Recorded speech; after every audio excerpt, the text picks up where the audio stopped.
ძველი ბათუმის ტერიტორიაზე ათობით იტალიური ეზო კვლავ კეთილმოწყობის მოლოდინშია. პროექტი ჯერ კიდევ გასულ წელს უნდა დასრულებულიყო, თუმცა სარეაბილიტაციო სამუშაოები რიგ ქუჩებზე ამ დრომდე არ განახლებულა.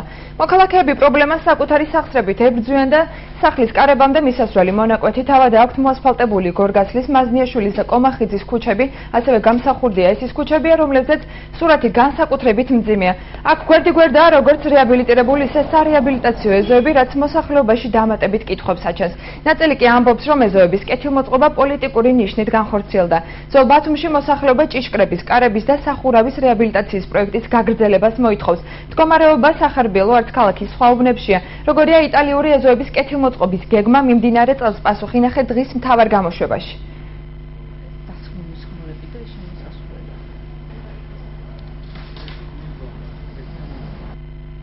უნდა დაესრულებინათ ამ წლის ბოლოს. მოვიდნენ გაზომე ყველაფერი იქით-აქეთ, მერე მოიხადენ ბოდიში, რომ შეიძლება ვერ მოვასწროთ, მაგრამ ყოველ წელს აუცილებლად გავაკეთებთ. მეტი არაფერი. მიხედეთ ახლა ყველა ეზოები არის კეთილმოწყობილი, ყველა ეზოები. ესე იგი იმამ რა ქვია კოორდინატორმა მაშინ ვინც იყო, თქვა რომ თქვენ ვერ ეღირსებით ამასო, იმიტომ რომ არ უჭერთ ნაციონალებს ხარსო, თქვენი ეზო. უნდა აგვიტოვოს ას. ეზო არ ქვია მაგას. ეზო კი არა, მაპატივე და რას მივამსგავსო ვერ გადმოგცემ ამ მდგომარეობას. ყველას გამოუცვალენ შესასვლელი ჭიშკრები. აქ არ ჭიშკარი გამოცვლილია. სასწაული მდგომარეობა თვითონ ეზოში ტალახი რო გაწმდება ახლა ეს სასწაული მდგომარეობა 2012-ში როცა ძველი ბათუმის გაკეთება მიმდინარეობდა აი იმ მომენტში ვპირდებოდნენ ეზოს მოვაპირკეთებთ ჭიშკრებს გამოვცვლით გავალამაზებთ ყველაფერი კარგად და დამთავრდა შეიცვალა მთავრობა და დამთავრდა იმის შემდეგ ვინ შემოიხედა შით და ხანდახან რო შემოვდივართ ხან ფეხს ვიტეხთ და ხან თითქოს თურალი ვართ ისე გარვაცვით. ამ თემაზე სასაუბროთ ჩვენ სტუდიაში სტუმრად არმაზ ვარშალომიძე, IP ბათუმის კორპუსის დირექტორი მოვიწვიეთ. მოგესალმებით ბატონო არმაზ, ძალიან დიდი მადლობა სტუდიაში სტუმრობისთვის.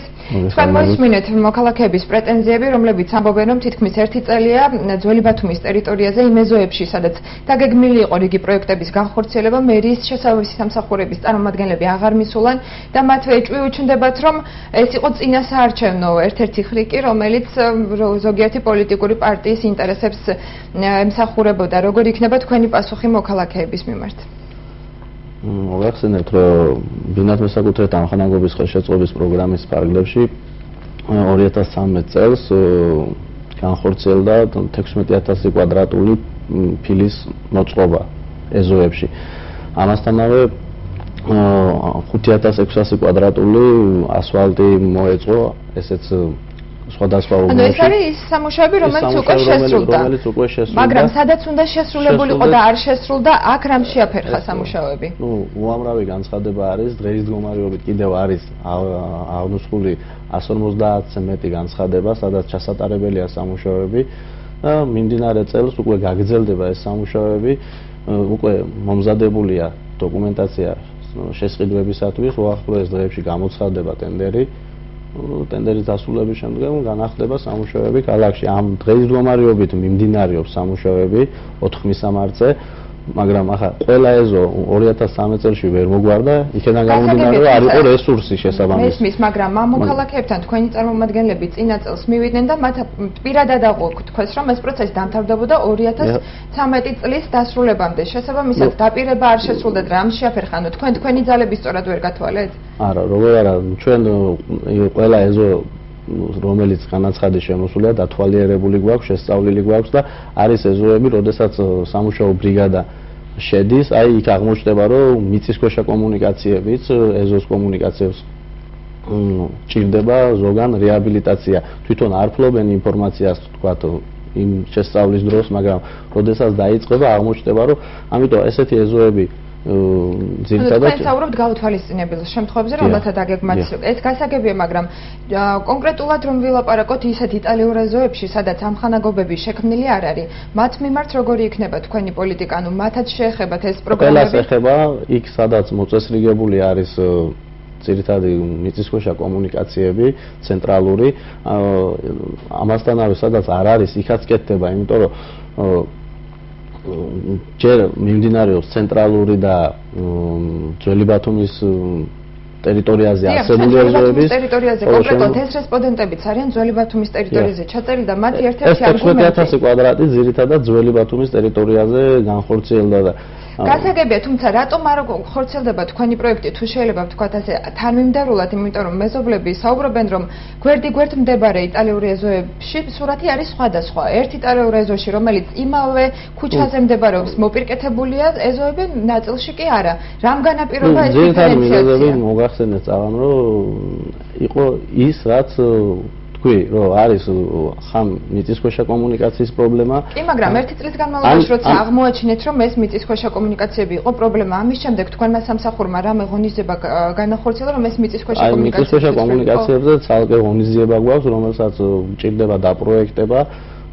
ეს დაპროექტების შემდგომ ხდება მისი 2013 წელს 24 მისამართზე ეზოში განხორციელდა თავისი კომუნიკაციის გამოცვლა და მე შევიძლია ერთი კონკრეტული მაგალითი გითხრათ, სადაც ზუსტად ვიცი, რომ მიწისქვეშა კომუნიკაციები არის მოწესრიგებული და ამავე ეზოს მაგალითზე შემიძლია ისიც გითხრათ, რომ გვერდით ეზოში, სადაც იგივე წინაპირობები იყო შექმნილი, ეზო მოპირკეთებულია, ჭიშკარიც არის, რაც ერთ-ერთი პრეტენზია ასევე მოქალაქეების, რომ ჭიშკრების შეცვლის პროგრამაც შეჩერებულია, ანუ იგივე პირობების გათვალისწინებით ორ სხვადასხვა ეზოში პროგრამა ნაწილობრივ განხორციელდა, ნაწილობრივ არა და ამ შემთხვევაში რა რითი ხელმძღვანელეთ?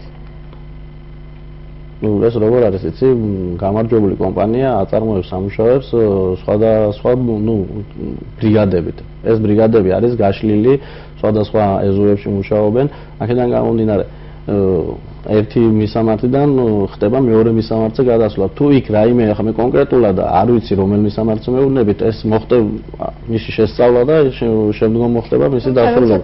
თანხებს გასცემს მერია, შესაბამისად თქვენ უნდა კონდეთ იმის არგუმენტები, ჩვენ გვაქვს მისამართები კონკრეტული ჩამონათვალი, რომელიც გადაცემულია. მე უბრალოდ რა მინდა იცით გითხრათ, როდესაც იგივე სპეციალური ტექნიკა სამშენებლო მასალა მიაქვთ ერთ-ერთ ქუჩაზე, რომ უპრიანი უფრო არ იქნება ამავე ქუჩაზე დასრულდეს სამუშაოები და შემდეგ გადაინაცვლოს სხვა ქუჩაზე. გეთანხმებით, მაგრამ მაშინ უნდა მითხრათ, რომელი მისამართი არის, რომელზეც კონკრეტულად გიპასუხოთ. ახლა ესე დეტალურად ვერ გეტყვით, თუ იმ ეზოში რა ხდებოდა და რატო არ შევიდა. მაგალითად გორგასლის 28 არის ესეც იტალიური ეზოა, გორგასლის 26-ში არის მოპირკეთებული სამუშაოები, გორგასლის 28-ში არა. წინაპირობები ტექნიკური ორივე ეზოში არის. სამუშაოები ჯერ კიდევ მიმდინარეობს, დაახლოებით 1000 კვადრატამდე არის, რომელიც უახლოეს 10 დღეში უნდა დასრულდეს. თუ ეს მისამართი არსებობს და არის პრობლემა ეზოს კეთილმოწყობის, ჩვენ გადავხედავთ. თუ რაიმე პრობლემას არ წავაწყდებით, ეს ეზოს კეთილმოეწყობა. როდესაც გვაქვს დარჩენილი, ამიტომ დავაკმაყოფილებთ. თავარია მოქალაქეებმა თქვენგან ერთგვარი პირობა მიიღეს, ასე რომ ალბათ დაელოდებიან, რაც შეეხება ჭიშკრების და ლიფტების პროგრამას. ვიცით, რომ ჭიშკრების შეცვლის პროგრამა დროებით არის შეჩერებული და ლიფტების რაც შეეხება, მომდევნო წლის ბიუჯეტში გათვალისწინებულია უკვე ლიფტების მონტაჟიც და შეკეთებაც. რა პროცედურებით განხორციელდება, რომელი იქნება პირველი კორპუსი და თვითონ თანხაც რაც არის განკუთვნილი ლიფტების შეკეთებისთვის და გაკეთებისთვის არ არის ძალიან დიდი. როგორ გადანაწილდება პრიორიტეტები თქვენი სამსახური, საიდან დაიწყებს მუშაობის განხორციელებას? რაც შეეხება ეზოებში ჭიშკრების მონტაჟს, ამ ღონისძიებას ახორციელებდა ბათუმის განვითარების ფონდი კეთილმოწყობის სამსახურთან ერთობლივად. აქედან გამომდინარე, მე დეტალურად ვერ გიპასუხებ, თუ რა ღონისძიებები გატარდება მიმდინარე წელს, ხოლო რაც შეეხება ლიფტების მონტაჟს, ახალი ლიფტების მონტაჟს, არის რამოდენიმე კორპუსი ქალაქში, სადაც საჭიროა მხოლოდ არის ლიფტის შახტა და საჭიროა ახალი ლიფტის მონტაჟი. ეს ღონისძიება პირველად ხორციელდება ბათუმის მერიის მიერ.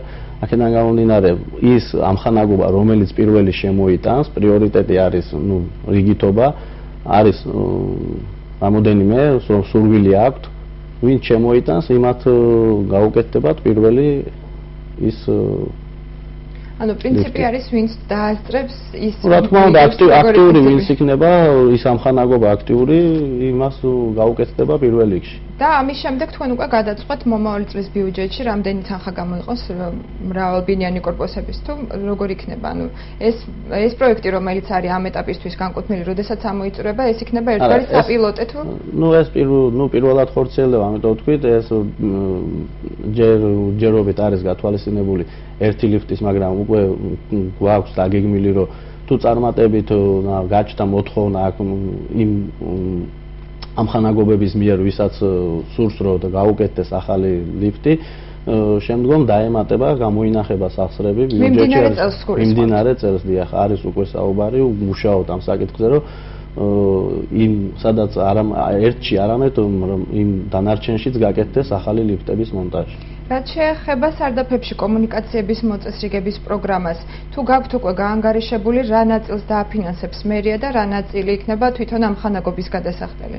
დიახ, ეს ტრადიციულად გრძელდება ეს პროგრამა, ეს ღონისძიება, შემოსულია განცხადებები, უკვე გვაქვს კონკრეტული მისამართები თუ სად უნდა ჩატარდეს ეს სამუშაოები, უახლოს დღეებში აქაც გამოცხადდება სახელმწიფო შესყიდვები, ტენდერები და 3% არის ისევ ის თანადაფინანსება მოსახლეობის მიერ ის პროცენტობა დარჩენილი ყველა ღონისძიება გრძელდება დაემატა ახალი ლიფტის მონტაჟი და დაახლოებით რამდენი სახლზე გაქვთ თანხა გაწერილი ამ ეტაპისთვის როგორ ფიქრობთ რამდენი სარდაფის კეთილმოწყობა არის შესაძლებელი მიმდინარე ბიუჯეტით 10 სარდაფი დაახლოებით 20 სახურავი, 20 საცხოვრებელი სახლის სახურავი შეკეთება მოწყობა. ამ შემთხვევაში ავარიულობას ითვალისწინებთ თუ აქვე მოქმედებს ვინც უფრო სწრაფად შემოიტანს განცხადებას? არა, პრიორიტეტი ენიჭება ამ შემთხვევაში ავარიულობას, ხოლო შემდგომ თუ ავარიული და ესეთი სასწრაფო არ არის, ამ შემთხვევაში რიგითობის მიხედვით რიგითობას მიენჭათ უპირატესობას. რაც შეეხება სადარბაზოების კეთილმოწყობის პროგრამას, რას მოიცავს, რას გულისხმობს კეთილმოწყობა, რა კონკრეტული სამუშაოები გატარდება თქვენი სამსახურის მიერ? მიმდინარე ეტაპზე მოიცავს სენსორული განათების მონტაჟი, მაგრამ დაგეგმილი გვაქვს უკვე მუშაობთ ამ ღონისძიებაზეც, გავაკეთოთ რამოდენიმე ცენტრალურ უბანში სადარბაზოების კარების მონტაჟი. მოსახლეობის მოთხოვნა არის განცხადებებიც კიბის მოაჯირებზეც გვაქვს მომზადებული და ეს ღონისძიება შესაბამისად განხორციელდება, დაფინანსება გაიზრდება იმ შემთხვევაში. გასაგებია, აქვე მინდა ერთი კითხვა სენსორულ განათებასთან დაკავშირებით დაგისვათ მოსახლეობის პრეტენზიები წინა წლების განმავლობაში ძირითადად უკავშირდებოდა შესრულებული სამუშაოების ხარისხს. თუ შეიცვალა ამ შემთხვევაში კომპანია, რომელიც სამუშაოებს განახორციელებს, ან ტენდერის პირობებს გულისხმობ, თუ გაიზარდა თქვენი მოთხოვნები ხარისხთან მიმართებაში? ხარისხს შეეხება ამ ღონისძიებას თვითონ ბათუმის კორპუსი ახორციელებს ჩვენივე ძალებით ჩვენ ყავს ბრიგადა და შესაბამისი მასალების შეძენას ჩვენ ვახდენთ.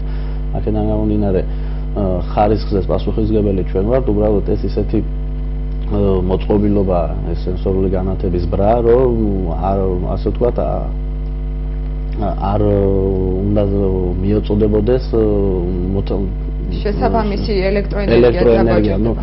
ვარდნა არ უნდა მოხდეს ელექტროენერგიის სტაბილური ელექტროენერგია უნდა მიეწოდებოდეს. აქედან გამომდინარე ხომარჯობია მაშინ ენერგოპროსთან თანამშრომლობის ერთგვარი რაღაც მემორანდუმი გააფორმოთ, რომელიც უწყვეტ კვების წყაროს და ისეთ დაბას მიაწოდებს, რომელიც აუცილებლად რომ ძალიან ხშირად უკავშირდება მოქალაქეების პრეტენზიები, სწორედ ძალიან ხშირად ზიანდება. განვიხილავთ მაგ საკითხს, მქონდა ისე საუბარი, მაგრამ კონკრეტულად არ დაგვიგეგმია რაიმე ღონისძიებები. ამ მიმართულებით, იმიტომ რომ სტაბილური დენი უნდა მაშინ რაღაც მოწყობილობები რომ დადასტურდეს რამ გამოიწვია მისი დაზიანება და ამიტომ აქვს პრეტენზია მოსახლეობას ხარისხზე. ამასთანავე მინდა მოსახლეობას უთხრა რომ ამ აპარატს ბრას გააჩნია სპეციალური მარეგულირებლები და ხშირად ბავშვები ან ვიღაცები თავიანთი ჩარევით ამას აზიანებენ. არ აზიანებენ, ასე ვთქვათ, ურევენ ამ იმას მოწყობილობას პარამეტრები იცვლება. აქედან გამომდინარე, შემდგომ პრეტენზია მოდის ჩვენს ორგანიზაციაზე, რომ არახა ამ დროს ეს ყველა მასალა შემოწმებულია, ხარისხიანია, უბრალოდ ხდება ჩარევა მოსახლეობის მხრიდან და აქედან გამომდინარე არის პრეტენზიებიც. თქვენ მოსახლეობის მიმართ გაქვთ პრეტენზიები, მოსახლეობას თქვენს მიმართ, ну იმედს ვიტოვებ, რომ გაითვალისწინებ ამ ტექნიკურ ხარისხს. როდესაც მოხდება მონტაჟი, ის თვითონ ხელოსანი იმას ისე დაასრულებს სამუშაოს, აღარ უნდა ჩაერიოს, ის სტაბილურად მუშაობს შემდგომში. გასაგებია, ძალიან დიდი მადლობა, რომ გვიყვასხეთ ჩვენთვის საინტერესო კითხვებზე. ტელემაყურებელს შევახსენებ, სტუდიაში სტუმრად არმაზ ვარშალომიძე, IP ბათუმის კორპუსის დირექტორი იმყოფებოდა. ამ ინფორმაციით მაცნეს 17 საათიანი გამოშვება დასრულებულია. პირდაპირ ეთერში 20 საათსა და 30 წუთზე დაბრუნდებით, დაგველოდეთ.